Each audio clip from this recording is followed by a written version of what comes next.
Hello, this is Dr. Grande. Welcome to this episode of Alien Lizard Humanoids. Tonight we'll be offering what I hope will be the final update on the Johnny Depp Amber Heard trial, the verdict. I mean, there might be appeals or whatever, but we'll see. I mean, final in this frame of time, I guess. Maybe years down the road there'll be another one, but it's been quite a journey. We'll get started with introductions. Jeff? My name is Jeff Pincin. I'm a licensed mental health counselor in Delaware and Pennsylvania, and specialize in the treatment of OCD and other anxiety disorders. And please leave a comment in the comment section or a question, and we may answer it in other videos. Yeah, I'll move it on to Mike. Okay. Name's Mike Smith, also a licensed professional counselor in the state of Delaware, specializing in narrative therapy and geek therapy, and a self-styled expert in all things geek.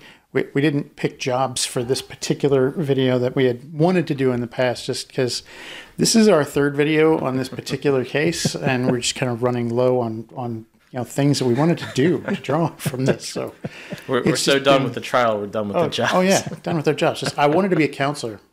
That's it. So I became a counselor. Tough break. Yeah, tough break. It's a sad story. There was I forget which episode it was, but a long time ago, there was an episode of South Park where, they had this thing, it was like where Kenny would get killed. Yeah, right. And they'd always say like something, I won't repeat it. Yeah. But there was one time when they were very distracted and he died, and they're like, yeah. They just said it like it was just a formality. Yeah, whatever, okay. OMG, they killed Kenny, whatever. Moving on. I remember a Christmas episode of it. He was in these terribly compromising situations. He had to get some bulb out of a thing, a light bulb out of something, over top of a shark tank on like this real rickety ladder, and then he survived. And then the next one he was like, I don't forget, at a shooting range or something, and actively walking in front of the people with the that were shooting, and he survived. And then he got killed in some arbitrary way or something. But I thought that was kind of funny when they did that. I can understand why they stopped doing that. Maybe it got kind of old, but I thought it was pretty goofy, kind of funny. Survives all these obvious ways of dying and then chokes on a gingerbread cookie or something. Yeah, right, exactly. I never watched much in the way of South Park. Yeah. I was a much bigger Simpsons fan. Yeah. Although I did watch the episode where South Park admitted that the Simpsons did it first. Everything. Simpsons did it. I think I've seen pretty much every episode of The Simpsons, going all the way back to 1989 or whenever it started. Yeah. South Park, I've probably seen 10%, something like that. The movie, I saw it had the movie, a lot of expletives in there. Yeah, that's true. And I saw the one they did on COVID. It was like a 2-part thing on COVID. It was pretty funny. Yeah, where like everything in the future had the word plus after it. It's like Hardee's Plus or something. It was like every restaurant, every store. Yeah, that's about right. So we're recording this on June 1, 2022, and this was the day the verdict came in for the Depp Heard trial, the never-ending trial. Right. They initially announced it was going to be announced around 3 o'clock, and then the judge told the jury to go back in because they needed to clarify things. There was an empty space in the form for compensatory damages. They forgot to fill it in. And then they came back out, and around 4 o'clock this afternoon was when the verdict was released. Yeah. What a verdict. Yeah, to hear it, it was surprising. I've said many times I never saw this as a defamation case, especially getting into the testimony where they were just tearing each other apart. You think, they kind of did this to each other. I don't see, I think that Johnny got the worst of it. And I think he won the court of public opinion by a fair margin. Yeah. But as far as like clear and convincing evidence of actual malice, I wasn't convinced. But to hear like them going through and reading it, it was a powerful verdict. Like just for all the claims that made was yes across the board. Right.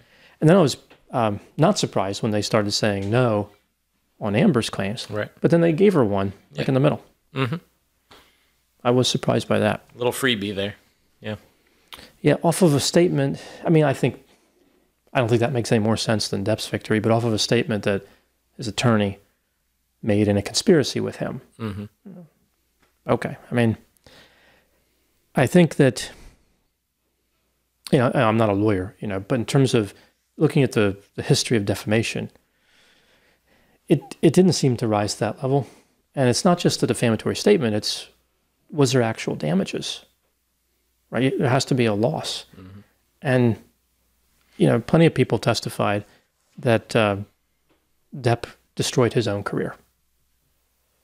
So now, they're saying, well, 10 million of that was Amber Heard. Right. I mean, I don't see it, but okay. To a point, I can. I mean, it was almost right after.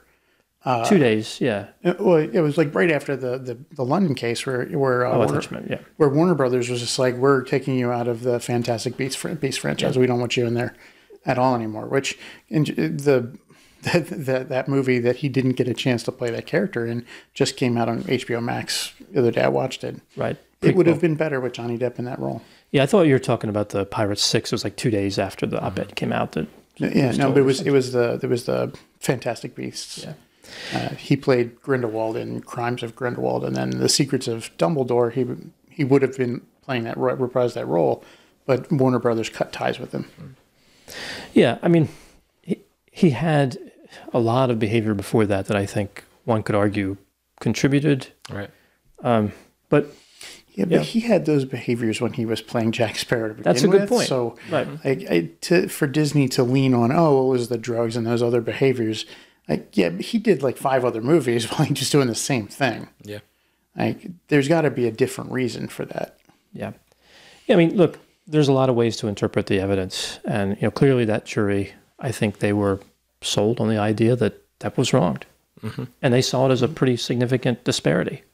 Not just a little more wrong or a little more wronged. Right. Amber was much worse with her behavior. So, yeah, it was a devastating finding for Amber Heard, no question. Right. The jury's initial verdict was $10 million in compensatory damages to Johnny Depp and $5 million in $5 million punitive. Yeah, $5 million in punitive, which the judge then had to decrease because the Virginia maximum is $350,000. Mm-hmm. Yeah, I think that's statutory. She didn't have a choice. Right. So, but I think the jury also knew that. So I think they were sending a message like, we're really unhappy with Amber Heard. Mm-hmm. Yeah. They joined probably most of the country. She's definitely not going to win a popularity contest. No. She lost the court of public opinion. Mm-hmm. Yeah. I find it interesting that I think her history of deception, like the not paying the money to the ACLU and the Children's Hospital of Los Angeles, I think that really hurt her because there wasn't a ton of objective evidence in this case. Although I think what little there was favored Johnny Depp. Right. So her credibility, if she had any, that would have been, I think, a real help to her. It could have made a jury think, well, I don't know. Like, it's too close to call, or it's not clear and convincing, right. Or it's not balance of probability depending on the standard that they're weighing. So that lie, which she told, I guess, a while back in the UK trial, really caught up with her. Mm-hmm. I think that was a big deal. Yeah. Now, you could also argue that Depp had a history, in the trial we saw testimony that he has a history of suing people when it doesn't really seem like maybe there was a great case. Mm-hmm. So you could say, all right, she's not credible, but Johnny sued a lot of people, and that might be the more important, or as important. Right. He appeared vindictive. They didn't seem to hold that against him. Mm-hmm. Maybe they figured it's business as usual when you're a celebrity. You have to sue a lot of people. Yeah. And to be frankly honest, there are a lot of lawsuits among celebrities. Mm-hmm. Yeah. Yeah. So just part of doing business, perhaps. Business of being in films and music and so forth. Yeah. I was also really surprised by their interpretation of the substance use. In a sense, it's kind of like hopeful how they came back because they were showing a lot of compassion for his use. But I was very surprised that they were willing to set that to the side or not count it as devastating toward him. Mm-hmm. I was kind of impressed in a way. Yeah. Although you could also argue that maybe when they heard the personality disorder information about Amber, that they gave too much weight to that. I don't know. Sure. I mean, it could be both or neither or one or the other. It could be both. And I think you do. I think you're right. It's kind of a good sign that they took that substance use and said, that's actually kind of like we're not okay with it, but it really isn't a major defining factor. Mm-hmm. It's not the deciding thing. Like they said, if this case had been 20 years ago or in the 1980s, as soon as they said drug abuse, it would have been gone. That's what I was thinking. He would have lost everything right there. When they had the pictures of him passed out, I was thinking, the jury has to be shaking their heads. Like, how can you say you didn't do anything wrong when you don't remember what you were doing? Yeah. I mean, but the fact that they were willing to take that into account at a lower level. The thing that strikes me is that they might have been considering when it came to that is that old saying, driven to drink, mm-hmm. right? That his substance use became part and parcel of the cycle of aggression and retreat that starts with Amber. Like she starts with aggression, he retreats, she mm-hmm. continues to follow, so he retreats and retreats and retreats, and eventually retreats into drugs and alcohol because that's his only way he can escape. And if they saw it that way, then any behaviors that he did after he was in that state is just spawned because of the reasons why he was doing it. Right. Well, there's two things that play into that. One is his use predated his relationship with Amber, mm-hmm. severe use, as I understand it, and we see those text messages where I think he was talking to Amber's either mother or father, I can't remember, but he said something like, "She saved my life." So he might not have understood that she was pushing him to use, if that was what was happening, but that argument's eroded a little by the predating, the prior use, and his. But where the prior use still comes into play with the abuse allegations is that he was using with previous partners who said that he wasn't abusive with them. Good point. Like the whole thing about pushing Kate Moss down the stairs, like never happened. Never happened. She said never happened. Yeah. And she was I understand she was at his concerts recently, too. The concerts that he's currently at or something. She was at some of them. And obviously the jury doesn't know that, or they shouldn't. But reinforces the idea that she's on his side. To me, anyway. Right. So if his use predates their relationship, but in other relationships he wasn't abusive, then the defining factor becomes the relationship. What variable was changed? Yeah. Yeah. I think that really was in his favor, too. They had multiple prior relationships without violence. Mm-hmm. That really helped him. And he really embraced maybe embrace isn't the right word, but he recognized his substance abuse issues and, that was me. I did that. It was a problem, this and that, whatever, as opposed to pushing it away or trying to distance himself from it. But it was me. I did it, whatever. At least that's the impression that I got overall. And the impression I got for Amber was more of, let me fight this. Let me go against this, even especially with the donating versus pledging thing. Let me fight this, and that perhaps more argumentative style and how she came off. Maybe that was something else that hurt her with that they would see Johnny as more believable, as more willing to be honest, perhaps something like that. It was the impression that I got throughout the trial.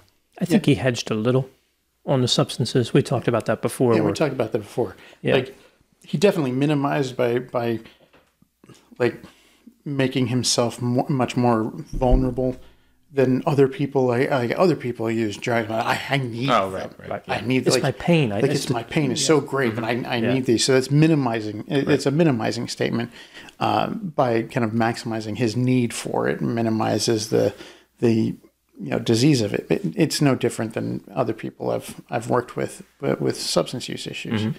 But he did take ownership of it. Mm-hmm. Like while he minimized, he still took ownership of it. Right. Amber Heard did not take ownership of anything. I think she just didn't understand how people were judging her credibility. I think she believed that they would automatically believe what she said. Mm-hmm. Like she wasn't even, like what we were talking about, Jeff, with the pledge versus donate. That was ludicrous. Mm-hmm. I mean, it was cringeworthy. Like she just kept going on and on. Right. I think at one point she said something like, "I use them synonymously." Yeah. No one uses, like, what are you talking about? Like, just say, I got sued, so I didn't pay it. Right. How for her to just assume that everyone's going to be on her side and have this image of herself, perhaps, that everyone's going to be on my side, they're going to believe me, no matter what I say, they're going to believe me, you're kind of missing the point there. You know that you've got to fight for what you claim here, for everyone to believe you, and it just doesn't seem, it doesn't seem true anyway, but certainly didn't seem prepared to do that. More of, everyone should just believe me because I'm me, because I don't know. I don't know the reason. There definitely seems to be a self-centeredness, like, not in an egotistical or narcissistic way. I'm sure there is some narcissism there, but there's very much. And Amber has a self-view. Like, everything is about her in this trial. And a large part of it was it's either about her or about Johnny Depp. Mm-hmm. Like, that's the focus of everything. That's the lens that we get to see it through. And her focus, where Johnny Depp's focus was, there were things that I did. I know that. But these are the things that she did.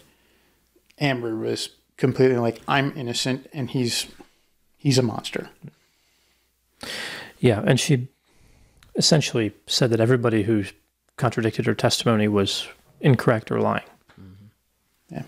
The jury can forgive a few, like maybe some people do lie, but certainly people do, but everyone, that's a little tough to believe. Yeah. And this is where we get into, like, her belief is going to be that, they were lying because he's Johnny Depp, which goes against the whole thing that she said she didn't know much about him when they met. Right? And that's another area where I think the jury was like, really? You'd never heard of Johnny Depp before you met him on the set. You grew up in America, but you'd never heard of Johnny Depp. Well, and she wanted to be an actress, or was. Right. You want to be an actress. You're in Hollywood, and you've never heard of Johnny. That's like saying you've never heard of Arnold Schwarzenegger. Nope. Yeah, who? What? I've never heard of that. Never heard of that guy? No. Yeah. Never heard of Bruce Willis. That dude's been in everything. Mm-hmm. You don't get away with saying, like, I never heard of him before that. I didn't know anything about him. Like, admit you were a fan. You say, I was a fan. I saw him into this movie because I knew he was in it, and I was really happy to be able to meet him. And we got closer. You say that, and people are going to be much more okay. But when you say, I never knew anything about him, people are like, really? It seems far-fetched. That's a little bit... Yeah, it was tough to believe. And I think, too, we talked about before how she tried to make him seem kind of creepy in their early romantic interactions. I think that failed. I think there's a real possibility here that the jury also just generally liked Johnny Depp. Yeah.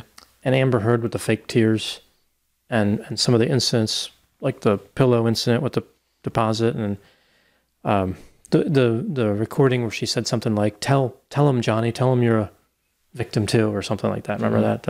Right. That was, he's like, I am.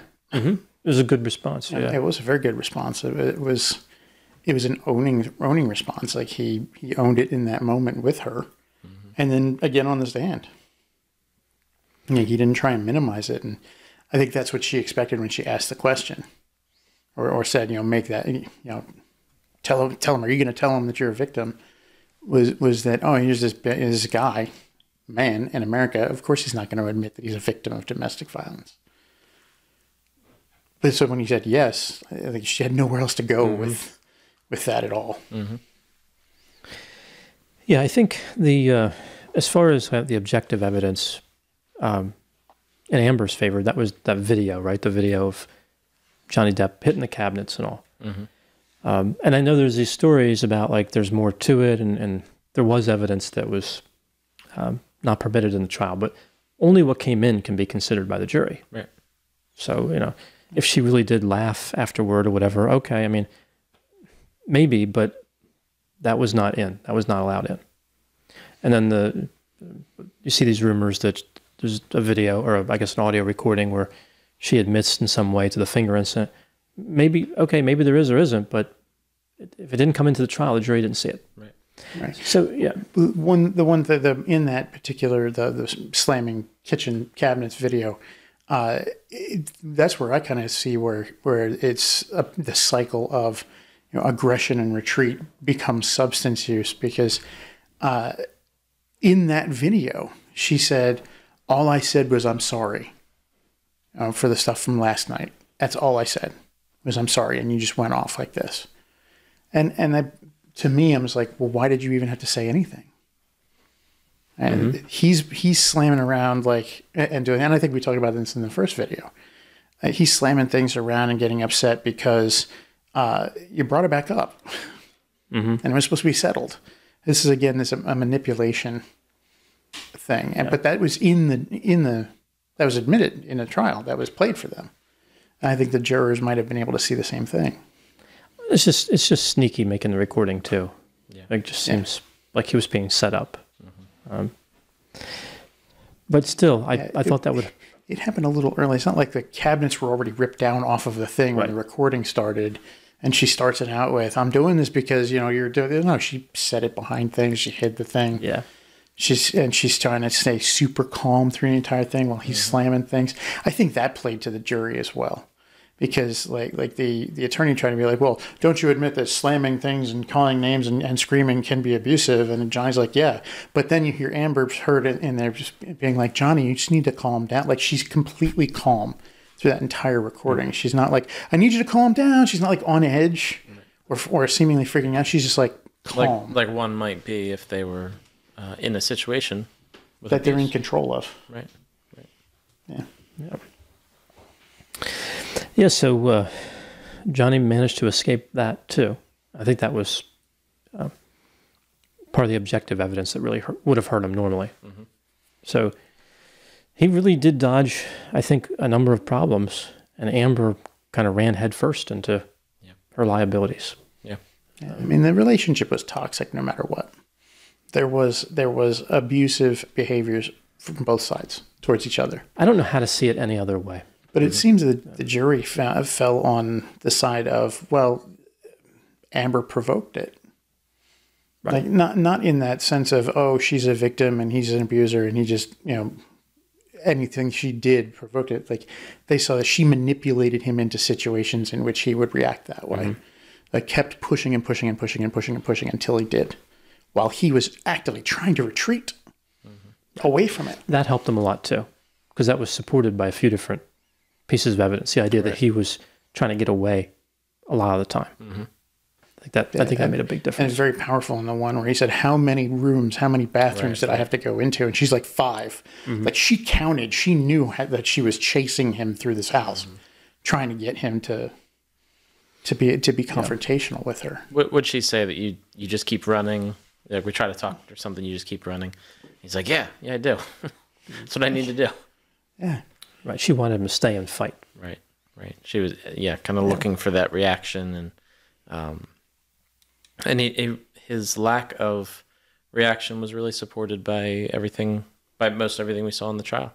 Physical reaction, but it certainly reacted emotionally. But the lack of physical reaction was really what was in question here, with the defamation, with what she wrote in the defamation trial. And I know there's a lot of facets to that. I know there's a lot of things that can support if he was defamed or not. But it seemed like there had to be a lot of reminders, at least in the general public. I don't know. I didn't hear anything in the court. General reminders about what the trial's actually about. That they're not actually trying to keep a good name or anything for each other, although that was a factor there. But that they were just trying to prove defamation or not. Prove that there was abuse or not.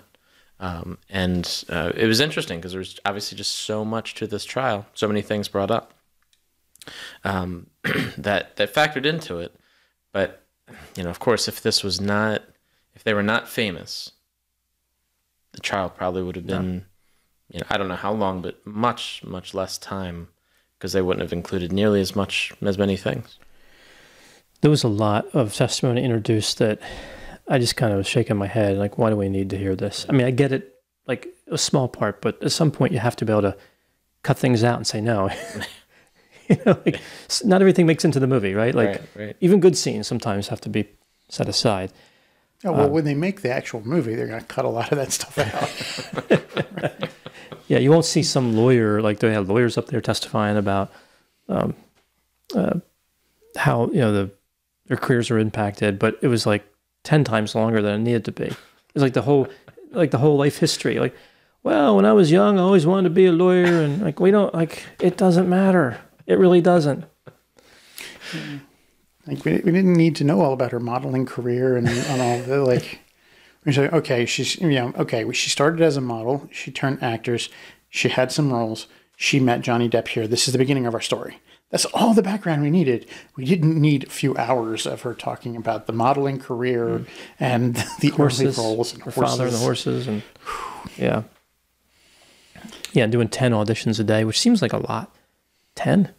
Really possible to do that many? Yeah, Must be. depends. I guess for those desperate actors that are just trying to get into it and will do anything that it takes, barely have enough money to support, to pay rent and things like that.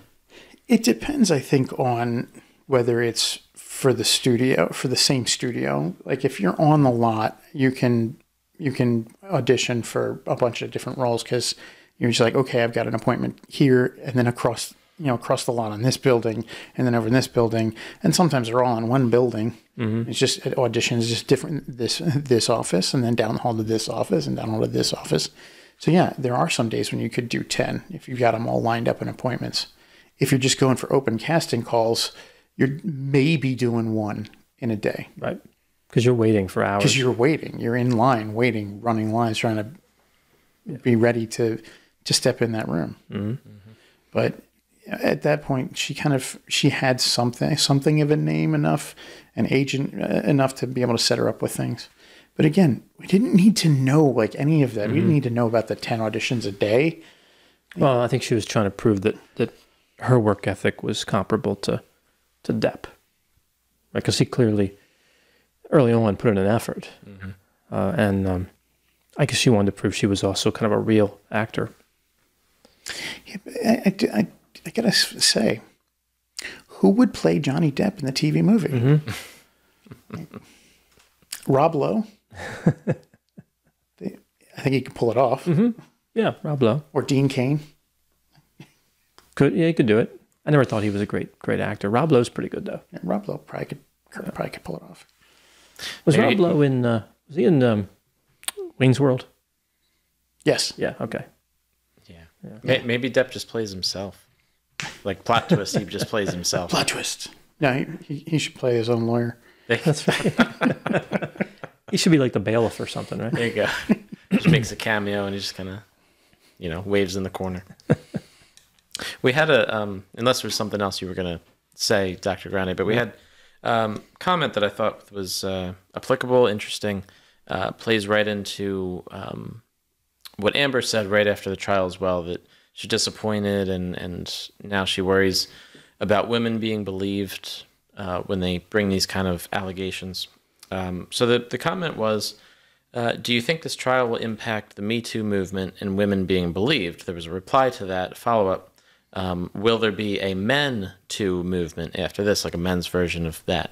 And this person says, nobody's looking out for men because they are big enough to defend themselves, but clearly a bigger, stronger body does not equal a propensity for violence. So impact Me Too movement, and will there be a Men Too movement? And I don't think that I don't see this impacting the Me Too movement because it's not like nobody believed Amber. It's just that there was no evidence that happened. People would probably be happy to believe her that something happened, as long as they have something to go off of. Obviously, there's people who probably make accusations when there's nothing there, just to make somebody's career kind of go down or make somebody's career be worse. And so I guess that's a balance there. But I don't really see it impacting the Me Too movement. I'm not sure. Well, the Me Too movement, from what I've seen, is kind of it's a binary. It's either you're on board, you understand the Me Too movement, and that it's a thing that happens, or you're an opponent. There's no kind of middle of the road. And people who understand the Me Too movement aren't going to be swayed by this.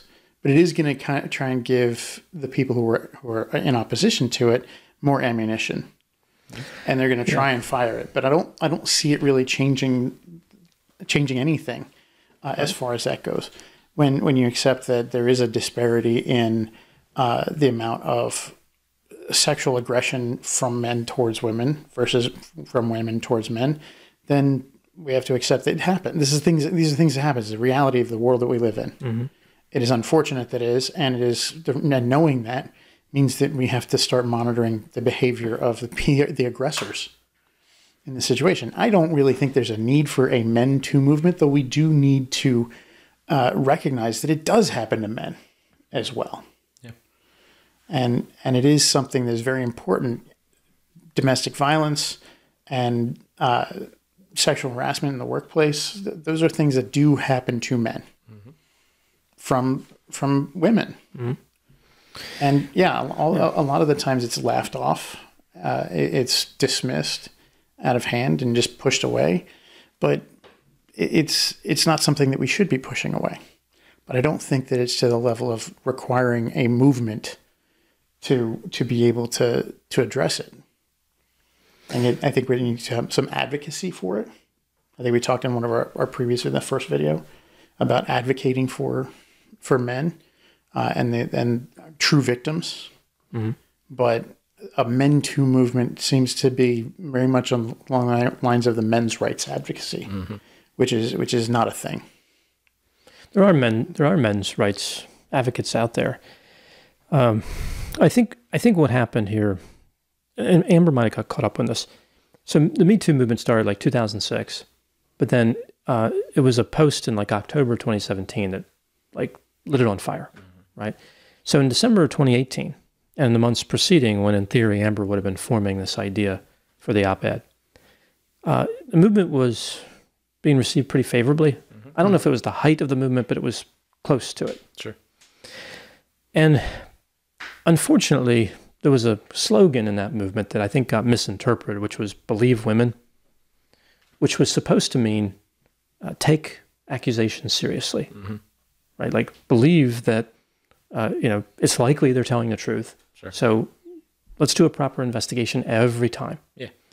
But then it got twisted to mean believe all women all the time for every accusation. And there's a debate about how it got twisted around. Maybe it was the opponents that did that to like create a straw man. Right. Maybe it wasn't. There's actually kind of evidence that supports both theories. I think probably some people kind of on the Me Too side got a little overenthusiastic. It's like, well, why stop at believe women, not believe all women every time? Because that's not... Bit of both. Yeah. Right, both sides. Started by one side, reinforced by the other, like kind of back and forth. Yeah. Until the meaning of it kind of was changed. Yeah. But this is what Amber was being exposed to. Like she might have been thinking, well, I can get away with anything. This is my time to shine. Yeah. And she makes the statements that ultimately kind of get her in trouble, or did get her in trouble. But the believe all women thing, the believe all accusers, that's not rational. Right? That's misunderstanding the idea of the general and the specific. Right? So it's like you drive home from work every day and the drive takes you 10 minutes. There's hardly any traffic. And one day you're in a traffic jam or you're caught up for 2 hours and you say, it's no big deal because most of the time I get home in 10 minutes. But when you're in the traffic jam, you're not going to. Yeah. It doesn't matter what the general trend was. So it really comes down to we need specific information about each case to know who did what to whom. Yeah. And the believe women about these things is very much the message of police officers shouldn't just be dismissing women's accusations out of hand by saying, well, it's your word against his. Oh, well. Which is, unfortunately, something that happens all too often. Do an investigation. What other evidence would we normally expect? I mean, a lot of these offenses, it's words between people and there's no recordings, no video of it. So often all you have is two people saying, I did it or I didn't. or they did it not. Police officer in a hospital sitting in a bed, or next to a person who's in a bed saying that they were assaulted, says to the victim, "Yeah, it's your word against his. Don't bother," and walks away, not knowing that the nurse just walked out with a kit, right, and that there's going to be evidence. There is evidence, but the whole idea is like that officer didn't really believe the accusation, so dismissed it out of hand. And that's what we need to not do. We need to create an environment where people, men and women, can feel that they can come forward with accusations so that they can be investigated fully and not dismissed just because of, it's your word against his. Well, how do you know that it's only my word against his? Right. Yeah, but again, that is an unfortunate consequence of, one of them, of those different offenses, is sometimes you don't have physical evidence. So if we just, we have to evaluate what people say in order to try to figure out what happened. I think, the idea, though, of investigating everything thoroughly, again, somehow got morphed into presumption of guilt. Yeah. And I think that's the wave that Amber rode. Well, one of the things that causes people to not have evidence of these things is the sense that they have that nobody will believe me, so they go and they wash it away. Right. Like instead of within the first 10 minutes after they are extricated from the situation, they go to the police and say, "This happened to me." Instead, they go home and they take a shower. And they don't say anything for 2 weeks. Well, the evidence is gone by that point. But it's gone because there wasn't an environment where they felt that they could go immediately and report what happened. Yeah. So that was the point, I think, of Me Too. It's just, can we just investigate all claims seriously? I think that was most of it. Yeah. But it got people all fired up. And but there's another side, right? When people do take it too far, as it appears that Amber Heard did, you have people like Johnny Depp who are victimized, right? Who didn't do anything, and he was accused of doing something. Yeah.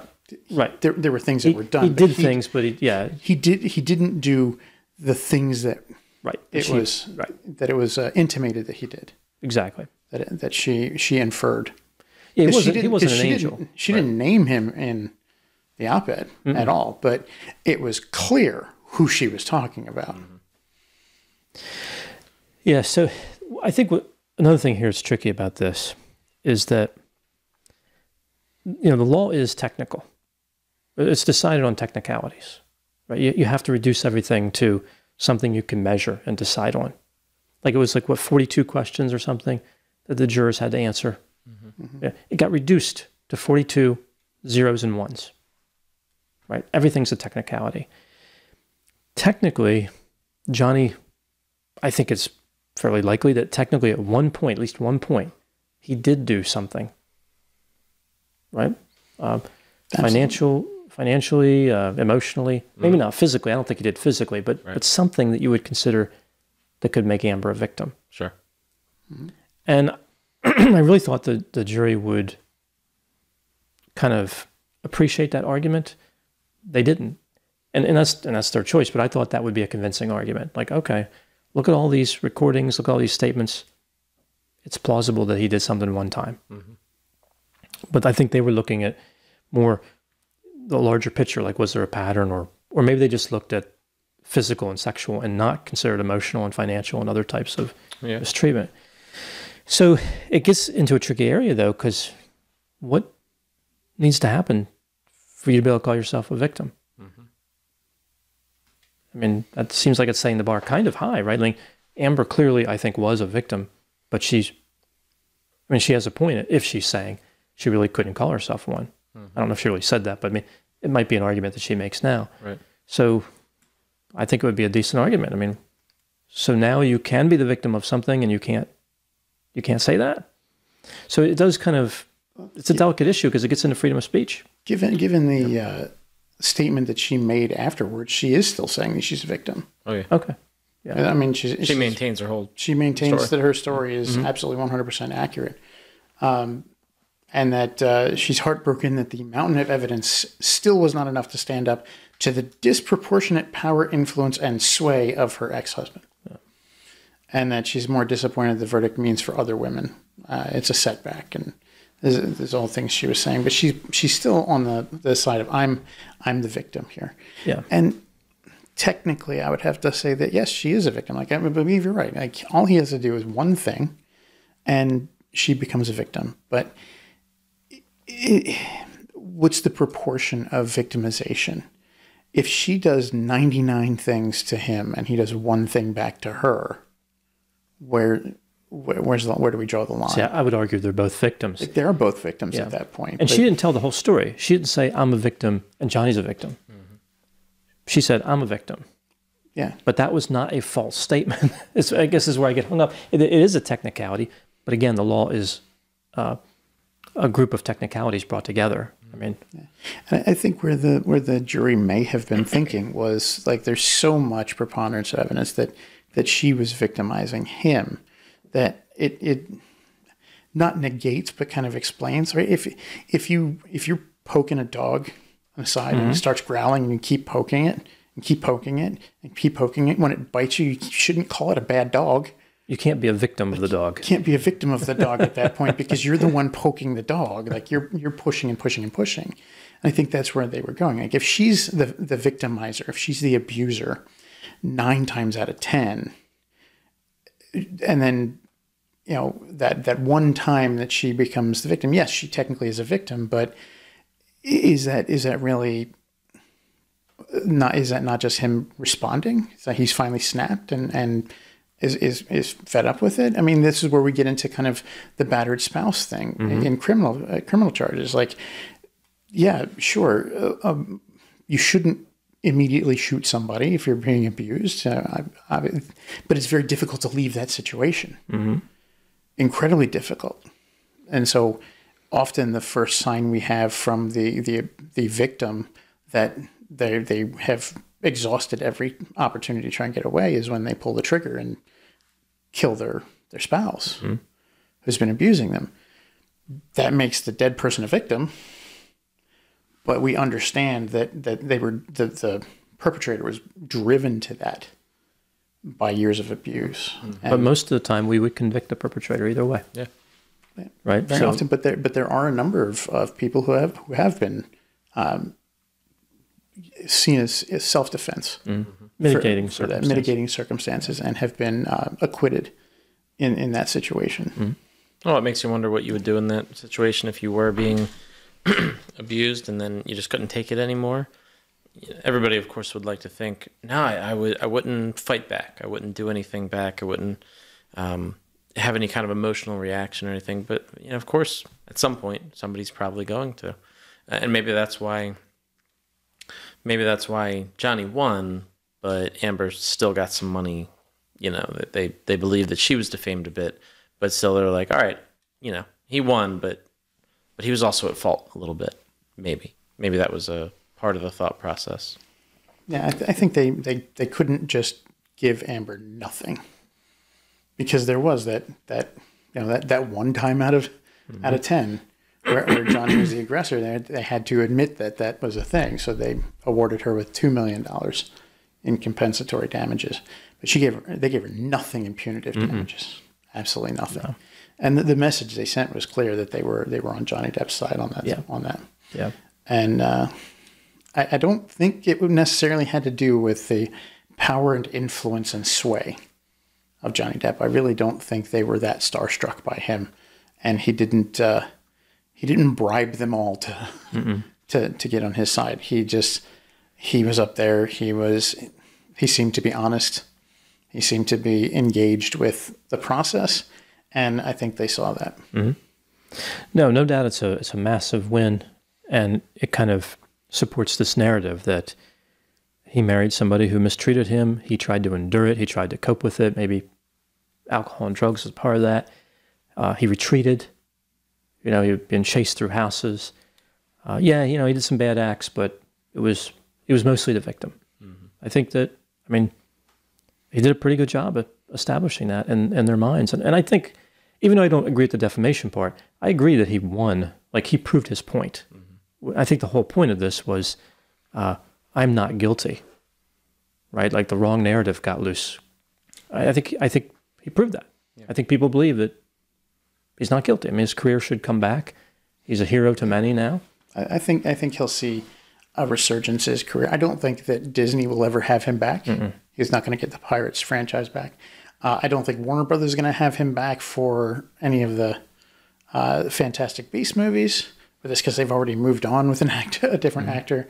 But I think that if he reaches out to get roles again, he'll get them. Mm-hmm. And I think he only has to make one phone call. Mm-hmm. Tim Burton. If he wants to do another movie, he can just call his friend Tim, and Tim will be like, "All right, let's do a movie." Whatever the plot, let's do it. Like, yeah. You want to do a soap opera from the 60s? Oh wait, they already did that one. Dark Shadows. Yeah. Now I think what happens to Amber here is pretty interesting. Certainly, she's going to appeal. I mean, I'd be shocked if she didn't, and maybe get that judgment reduced a bit.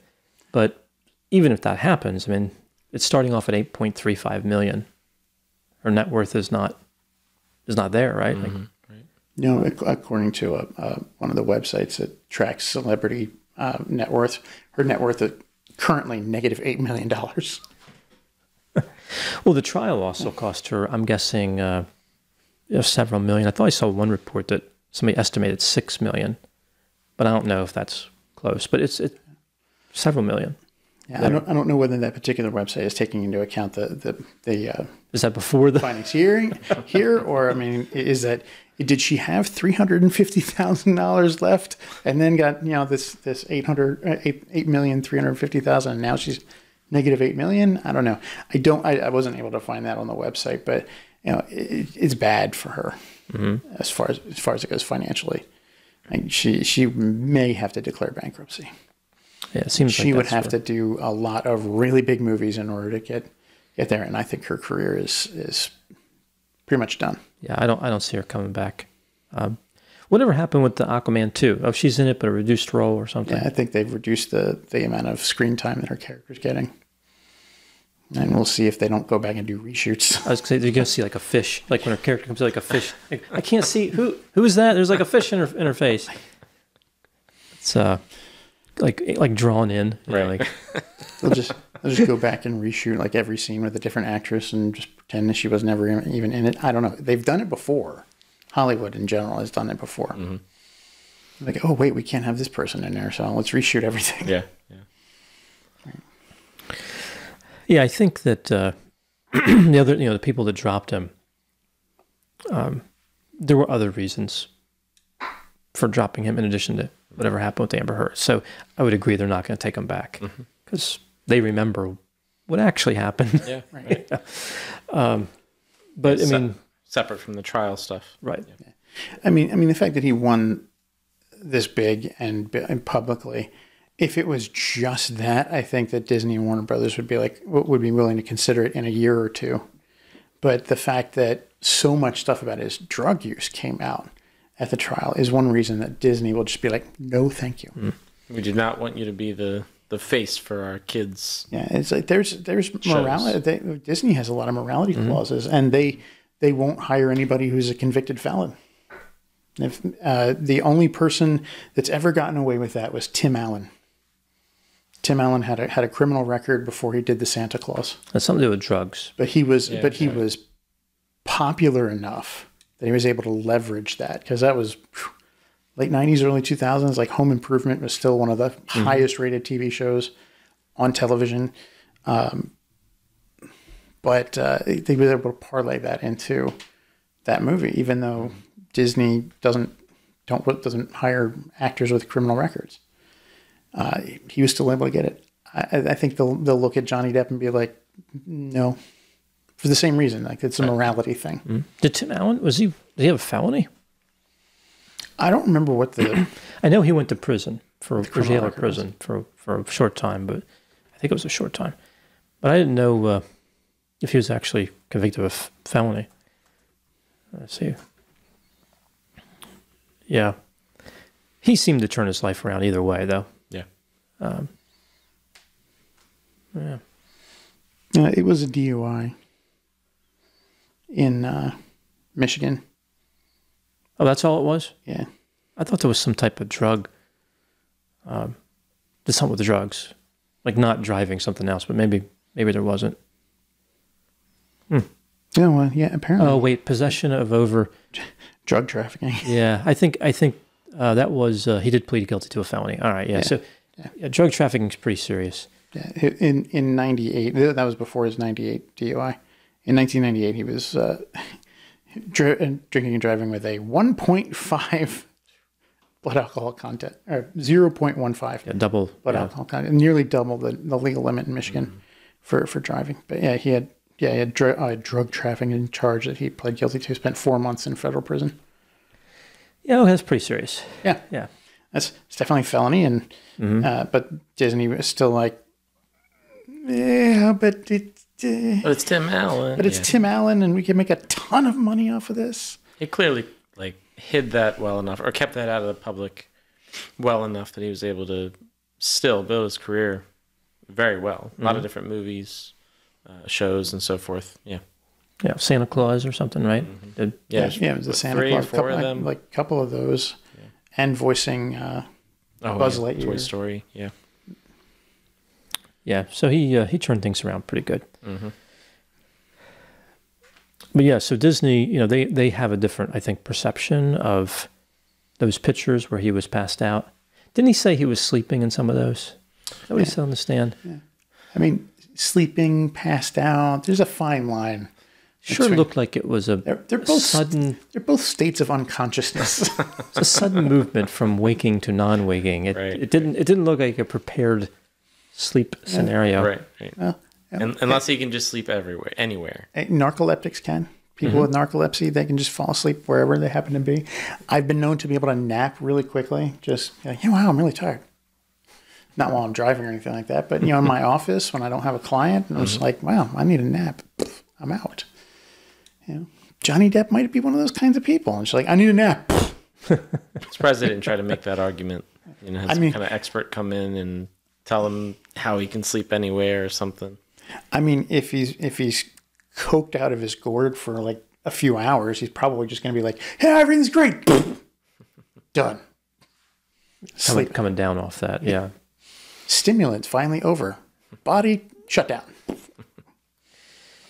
Yeah, wasn't there testimony that said that was it one of the mental health professionals or somebody saying that it was a pharmacological event to wake and sleep? Was that this case? I remember hearing that somewhere. I don't remember. Maybe not this case, but like that he was at a point where needed something to wake up, needed something to go to sleep. So it was like no more circadian rhythm. Right. I don't know if that was this case or not, but it wouldn't surprise me if it was. It makes sense at some point for him. Yeah. Yeah. He was taking quite a bit of drugs. Oh yeah. So Disney's not going to let that go probably, but the jury did. Warner Brothers might. They're not quite as strict with some of their morality clauses and things, so they might let it go in a couple of years and kind of have him back. But they'd have to be a big enough franchise, and he's probably going to have to establish himself with somebody else with another movie before he's invited back for anything. But yeah, I think Disney's done with him. Even with this win, he's not going to do much with them anymore.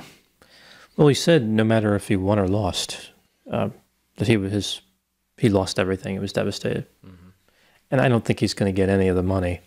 Not much of it. Some of the statements that he made, he doesn't really care about the money.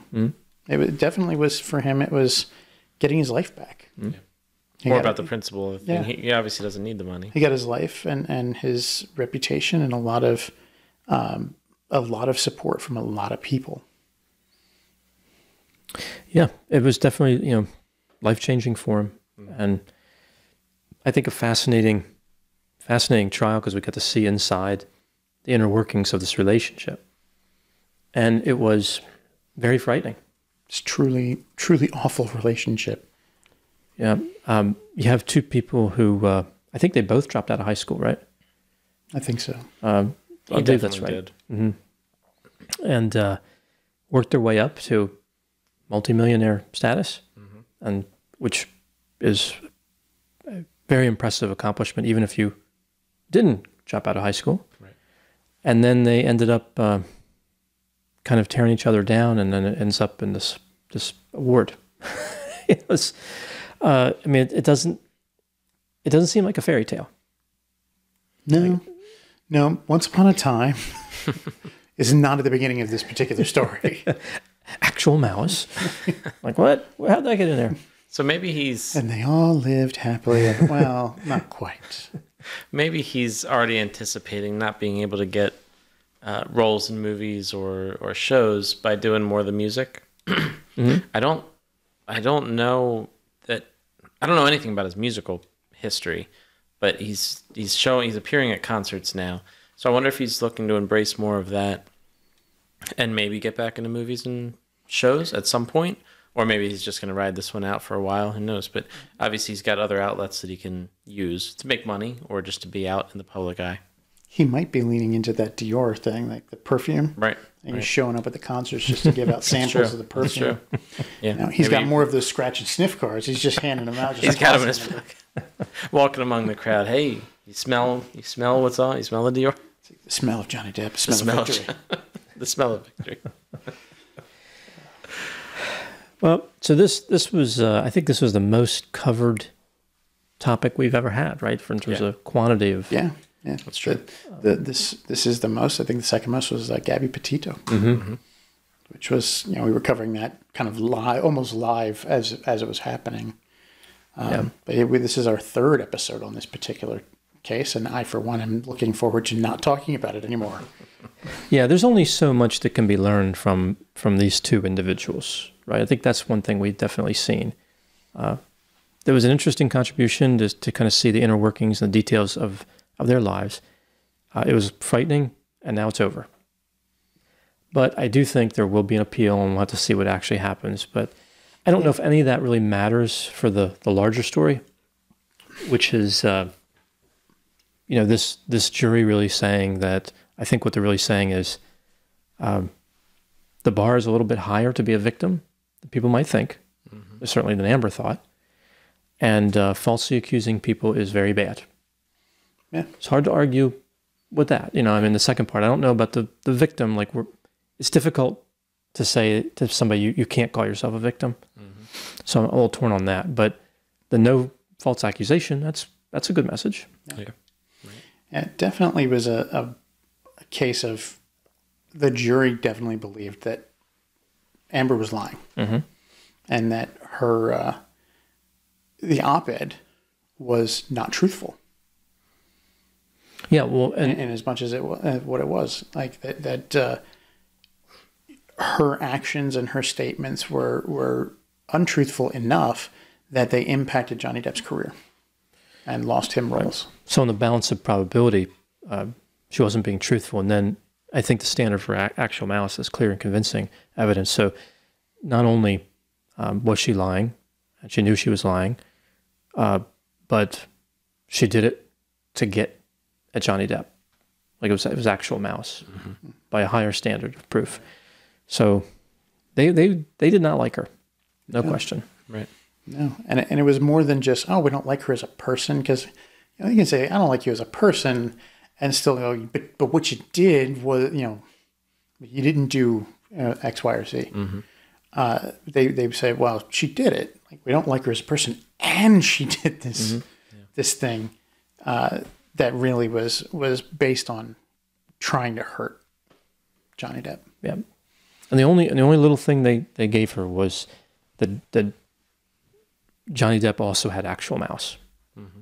Like a little $2 million is not a small amount of money, but it is relative to what they awarded to him.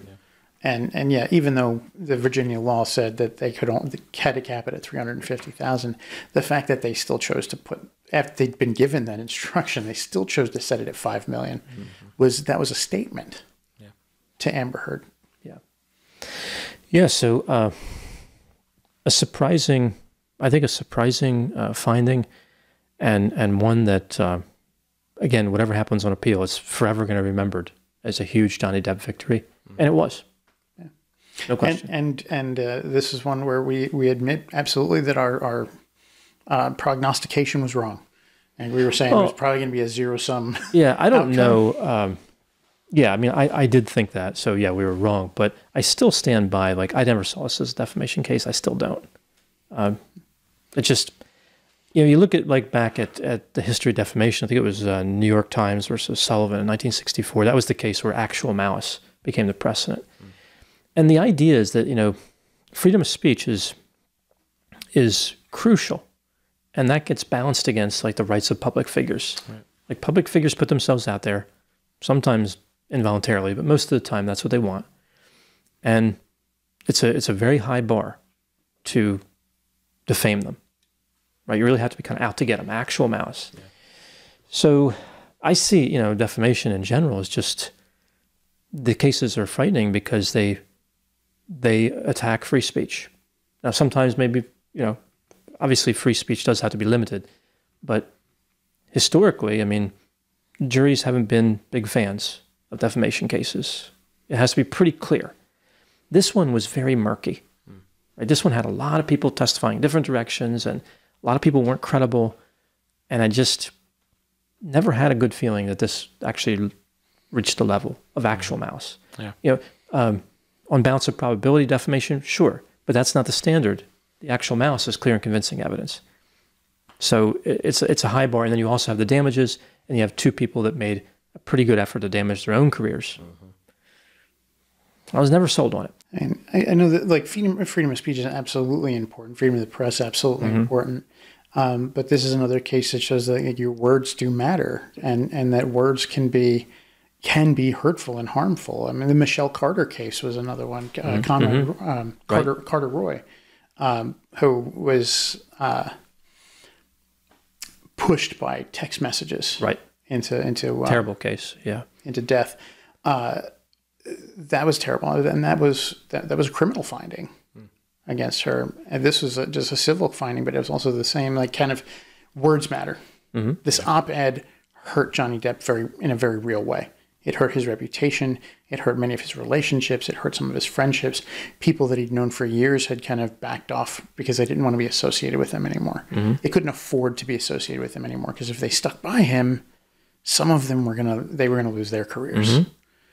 And so, like, when he said what he lost was nothing short of everything. It was powerful. It was very powerful, and kind of for him, it was true.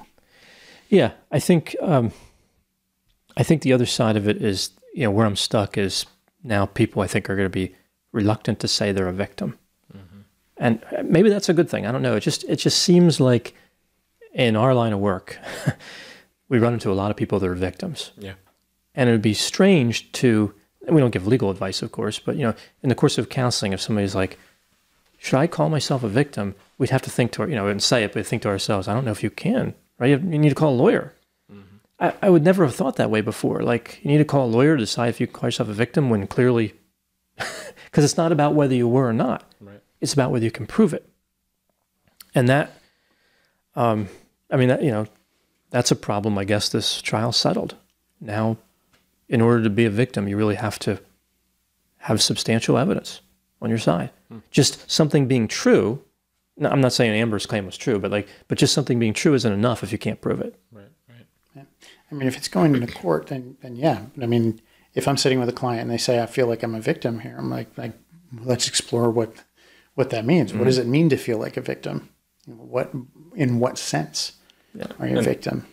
And there might even be things to challenge there as well that, you may have been victimized, but perhaps there were things that you did as well that contributed to the whole situation, which obviously is often the case. We saw that with Johnny Depp and Amber Heard, but usually two people play off of each other as well in other situations too. So I'm thankful that we don't have to sit in a session and try to prove that, because it's probably pretty inconsequential most of the time. And I'm thankful that it's more, in our situations, more just about helping the person understand it, like you said, Mike, and less about, is this true? Let's understand if somebody would believe you or not. Although I guess that could be part of it too. That might be something that they're worried about. Is anybody going to believe if I'm saying this? So there's a lot of aspects to it. No doubt about that. Well, from a mental health aspect, from a treatment aspect, if I'm sitting with a client who says they feel like a victim or that they think of themselves as a victim, that's the important part. Right. I don't need to have it proved. It's their perception of their own life that's really the important part on their mental health. If it's a matter of going into a court to say, hey, I'm a victim of, this assault, and, the court's going to want to have proof. When it comes to legal actions, you have to be able to prove it. It's not enough to know that it happened and have truth on your side. Right. You have to have evidence on your side. In a counseling room, in a therapeutic setting, I don't need evidence. Right. Like the perception of the client is what's important. If a client feels that they've been victimized, then that's the important thing. Right. They can believe it, but they can't communicate it, right? Because if they communicate, they publish it. Now it's defamation, and that's a weird. And that's the thing. In an op-ed, the client, if a client who felt like a victim, they might not be able to say, "I was a victim of this person," in this sense. And even if it's like, I'm not naming anybody, but I feel like a victim, that's a completely different thing, because no evidence can prove or disprove how a person feels, and that statement is very different than the one that Amber Heard made. Right. She said, "These things happened. I'm a victim." Because it wouldn't have been an op-ed if she had said, maybe, perhaps, kind of, I feel like I could be a victim. Like, no one's going to what are you talking about? Either were you weren't, right? So she entered that public arena, and you have to give a definitive statement in order to get into that public arena. But something dramatic, I suppose. But yeah, I mean, this is I don't think a groundbreaking case. I don't know if it really sets a precedent, but it does, because it was so popular. I think it's framed how people are now going to think about, can I call myself a victim, and who can I mention it to? If I mention it to you, if I defame somebody, to you, like if I send it out on social media and I'm saying I'm a victim and only one person could have victimized me and they can figure it out, I don't have to name the person. It's a lot more thought. It'd be necessary now than before this verdict. So, but I don't think all the thinking exercises are bad. I think now people who were falsely accused have something to kind of grab onto to say, look, you can defend yourself. Johnny Depp did. Mm-hmm. Mm-hmm. So, but whenever somebody wins, somebody loses. Yeah. Right? There's always that trade-off. Right. It's where do we put that line? The jury put it at $15 million. Like, that's where they put it. And they didn't go as high as 50, which is what was being asked for, but they're like, 10 in compensatory and 5 in punitive. Mm-hmm. And Amber can have 2. And the ratio of that, 2 versus her $100 million. Oh yeah. That the countersuit was for, And like she was awarded a fifth of what he was in compensatory damages and nothing in punitive damages, while he was given $5 million, which did get lowered to $350,000. But they said $5 million to him. That's how much we want to punish her. Mm-hmm. Yeah, it was a powerful statement, and I think just it's a case to live on throughout the ages. But I am glad that our time with it has come to a close. It's just, it's almost like we've learned as much as we can about this particular case. Mm-hmm. Yeah. I got to say, I was at home today watching TV, and my sister says, "Oh, there's a verdict. What's the verdict?" I'm like, "Wait, hold on a second." And I jumped on my phone and looked. I'm like, "Okay, they're just saying that they have a verdict. Mm-hmm. It'll be read, later this afternoon." And that's when I immediately went, "We're doing an episode on that tonight." Like, we're not going to, mess around and just and do something else. Although I was prepared for another case, just in case they hadn't done anything. But I was thinking the same thing. Like, especially when they didn't fill out that dollar amount. I'm like, this could take like 2 minutes or like 10 hours. Like, how long are they going to be in there? Because that seems like a pretty big omission. Yeah. I believe, if I'm not mistaken, the judge said that they didn't fill out the compensatory. I don't know if that was on Amber or Johnny. Mm-hmm. I don't know if she ever stated who, because that would kind of give away something in advance. But yeah, I mean, it does kind of make their work seem like a bit of an afterthought, where they didn't actually put the number in there. If I had to bet, I'd bet it was on the herd sign that they didn't fill out. They forgot to anything. even side it with the herd. They forgot to. Oh right. We got to put something in there. How much? I don't remember. Just put $2. You can see like one of the jurors like $2, like $2, $2. Like, no, where's my $2? That was a pretty funny movie. That was a funny movie. That was Better Off Dead. Better Off Dead. I think it was John Cusack. Yeah. The scene with the trash. He's in the back of the trash can, like the garbage truck or something. Yeah, like that movie was really clever. The movie, it's a running gag throughout that entire movie. A little kid shows up at the door. He's the paper boy, and he goes, "I'm here to collect for this month. It's $2." And John Cusack's like, "All right, I'll give it to you." And he just closes the door and walks away. And then every so often throughout the movie, the kid shows back up. She goes, "Where's my $2?" And at one point, he's got a gang of other paper boys with him, and they're chasing across the field. "Where's my $2?" I think the last time we see him is like he's on the bike. He's on his bike, going downhill, chasing John Cusack, who's skiing down a mountain in a competition, and he goes over the edge of a cliff. Goes, "Where's my $2?" So spoiler alert for that 1980s movie called Better Off Dead. With John Cusack. There's another, not to be confused with One Crazy Summer with John Cusack, which came out right around the same time. He had a pretty good career back then, but I never liked him as an actor. Yeah. And his sister either. I think Joan Cusack, just never thought she had any talent. Something about them. I don't know. But they've certainly made a lot of money. 1985. Yeah. 1985 was when Better Off Dead came out. Yeah. All right. So any final thoughts on this never-ending case? Jeff? I looked up Johnny Depp's music, his discography, and his music, what he's been involved in. And I had no idea that he was involved in... has not been involved in a lot, but I had no idea that going back to 1994, at least according to the internet. So it's been, every few years or so, he'll be involved in some kind of song, or play guitar on a song, or sing for a song or something. Sometimes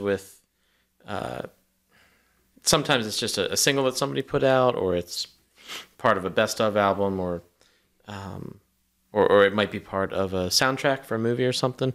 But I didn't realize that he was really kind of had a place in the music scene. Mm-hmm. So I kind of expect him now to maybe come out with an album or something. It seems like a good move at this point, because if he's not going to be doing much with acting, if he's going to be maybe doing more with the Cologne type stuff, more of a spokesperson kind of role for different things, makes sense. Maybe he does more with music right now. And I could kind of see, especially with all of this, say a few months from now, it's in the news that Johnny Depp's coming out with a new album. I can see a good number of people that wouldn't have cared before being like, "Oh, I think I'll listen to this," just because we saw him so much on camera for this trial recently. I could see that as maybe a good move for him, something that keeps him in the positive limelight, in a positive view of people, but also allows him to do something creative that he might genuinely be interested in. And second thought, separate thought as well. We had talked before about the comment about, will there be a Men Too movement with this? And so, of course, we talked about how men and women we should take those kind of accusations seriously and investigate them and so forth. But there needs to be a definite shift, and I think this is already happening, or it's definitely happening.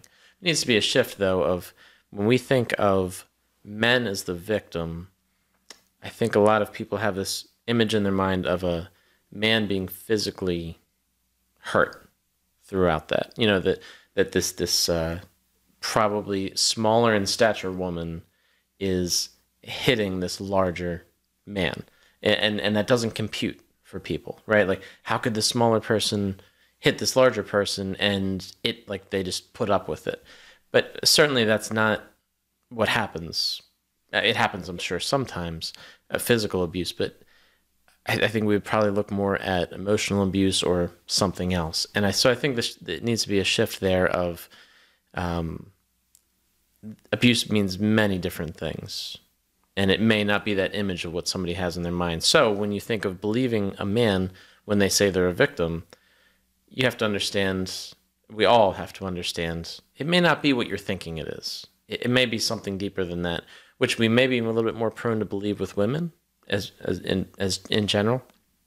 But we also need to apply that to men as well.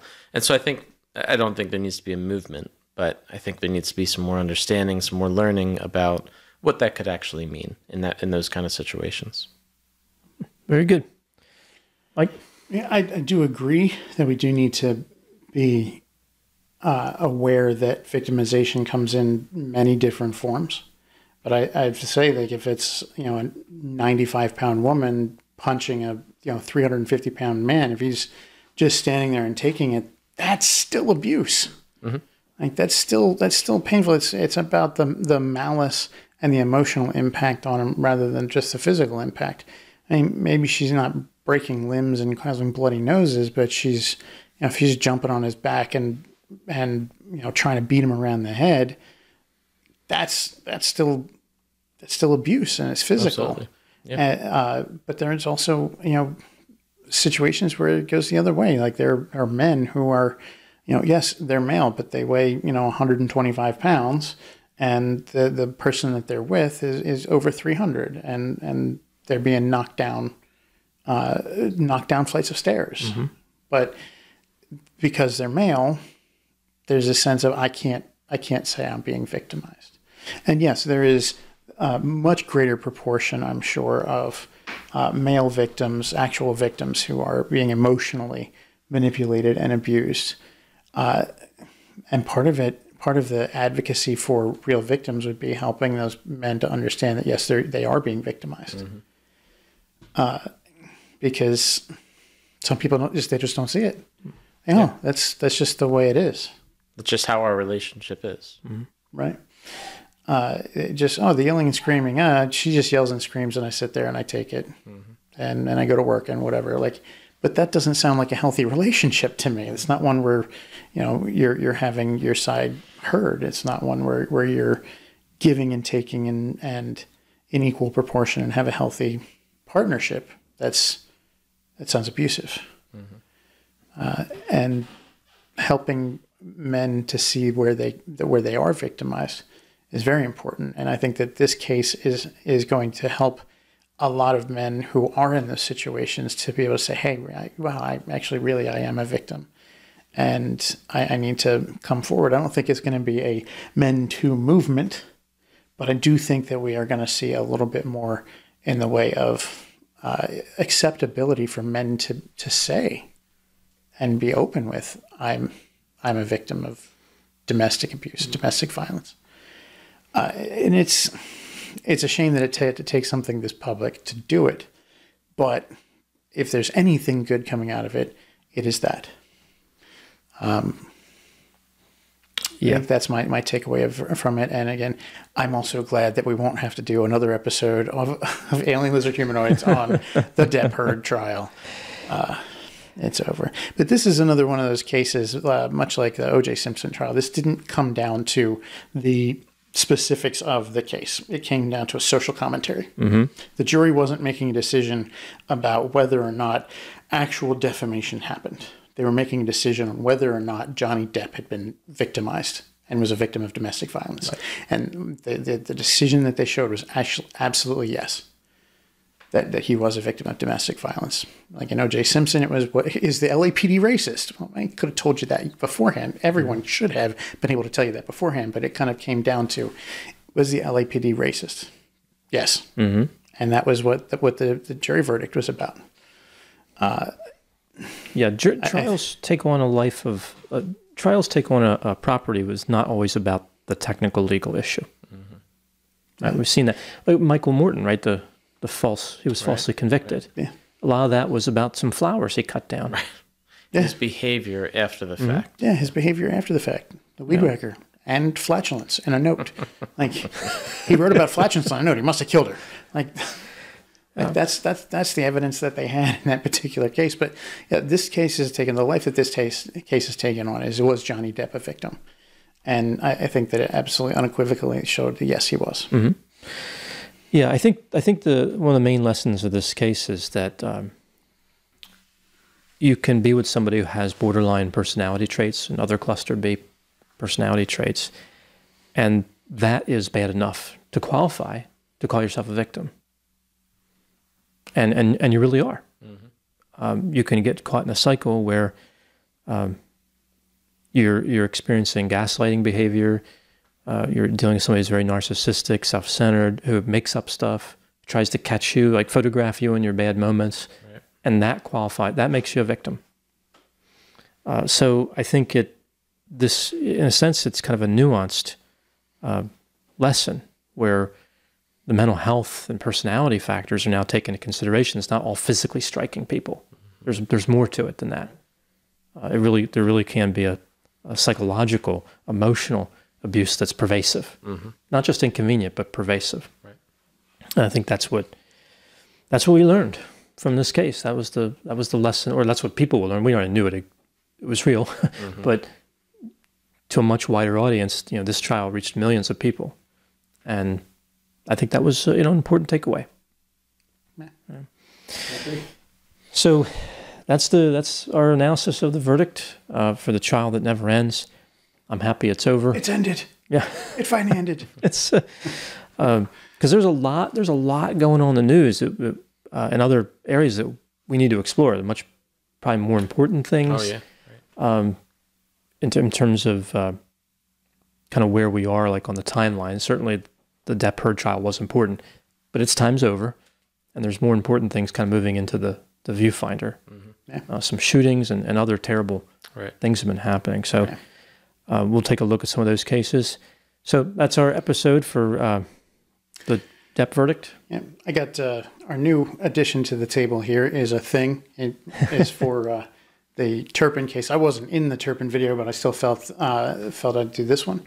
Mm-hmm. One of the most famous pictures in the Turpin family has them all in the Thing shirts. So I chose to do Thing. Yeah, it was Thing 1 through Thing 13. Of course, a very tragic story of those two parents keeping their 12 children like locked up in their home for 20 years and more for some of them. Right. So this thing is Thing Infinity. It's all of the other things in the entire universe. Thumbs down to Turpin and his wife about their treatment. So that is our thing. And for this, I think we're just going to do the one tchotchke for the Depp Heard case. Just an overall thing for that. Objection, hearsay. Mm-hmm. I think that's the one that's gonna happen. But yeah, that's where we are. Nice, very good. So again, that's our episode for the Depp verdict. Please put any comments in the comment section. We'll read them, and any questions we may feature them on the show. So thank you very much, and we'll talk to you soon.